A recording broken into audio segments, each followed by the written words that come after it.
This was something I was just purely going through for many years. And it just felt awful. Like it felt to me like I couldn't even grieve. We're here talking about grief. And it's funny because in those years, I feel like I couldn't even grieve because I had so much to do. I had to do lists, I had responsibilities, I had new roles that I was taking on. I couldn't even grieve. It almost felt like a luxury to do that, which now, I'm like, that's awful. But for me, these sort of like logistics, these practical things that kept coming up were really like the salt in the wound. It's like you've already experienced the worst thing, right? This incredible, meaningful person in your life has died.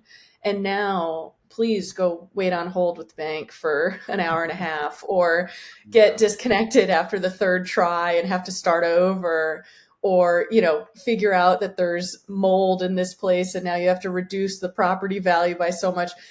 All these things where you're like, oh my God, this sucks. Like, this is awful.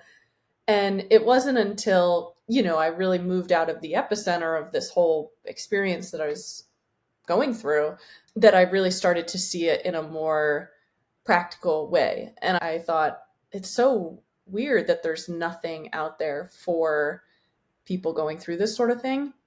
And that's really when I started planting the seeds for what is now Loose Ends.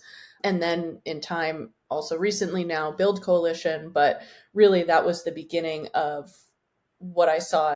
This is a huge problem. It's a huge need. I experienced it. I talked to many, many other people during that time who also experienced it. And how wild is it that we are still stuck in like the 1970s with regards to these things? And why can't it be easier? And that's just when I was like, I don't know, I guess I could try. And so this is just me trying.